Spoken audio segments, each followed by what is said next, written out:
Assalamualaikum warahmatullahi wabarakatuh. Perkenalkan, nama saya Priyana Humola dari kelas 3F, mata kuliah pengembangan bahan pembelajaran. Di video kali ini saya akan membuat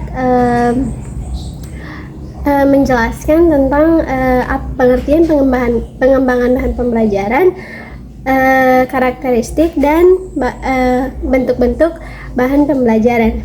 Video ini dibuat untuk memenuhi tugas mata kuliah pengembangan bahan pembelajaran oleh dosen pengampu Bapak Dr. Rustam I. Husain MPD. Langsung saja ke penjelasannya. Bahan ajar adalah seperangkat sarana atau alat pembelajaran yang berisikan materi pembelajaran, metode, batasan-batasan, dan cara mengevaluasi yang didesain secara sistematis dan menarik dalam rangka mencapai tujuan yang diharapkan, yaitu mencapai kompetensi atau subkompetensi dengan segala kompleksitasnya. Di bawah ini akan diuraikan penjelasan terkait jenis-jenis bahan ajar handout. Yang pertama yaitu handout adalah segala sesuatu yang diberikan kepada peserta didik ketika mengikuti kegiatan pembelajaran. Kemudian ada juga yang mengartikan handout sebagai bahan tertulis yang disiapkan untuk memperkaya pengetahuan peserta didik. Yang berikut ada buku. Buku sebagai bahan ajar merupakan buku yang berisi ilmu pengetahuan, hasil analisis terhadap kurikulum dalam bentuk tertulis. Buku disusun dengan menggunakan bahasa sederhana, menarik, dilengkapi gambar, keterangan, isi buku, dan daftar pustaka. Kemudian yang berikut ada modul. Modul merupakan bahan ajar yang ditulis dengan tujuan agar siswa dapat belajar secara mandiri tanpa atau dengan bimbingan guru.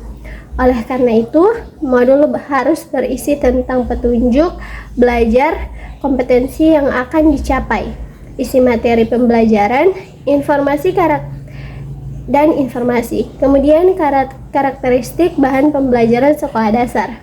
Bahan ajar memiliki 5 karakteristik sebagai berikut. Yang pertama yaitu karakteristik bahan ajar self-instructional, yaitu bahan ajar dapat membuat siswa mampu membelajarkan diri sendiri dengan bahan ajar yang dikembangkan.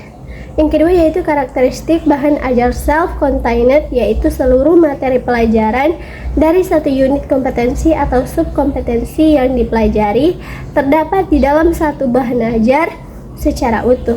Yang berikut karakteristik bahan stand-alone, berdiri sendiri, yaitu bahan ajar yang dikembangkan tidak bergantung pada bahan ajar lain atau tidak harus digunakan bersama-sama dengan bahan ajar lain.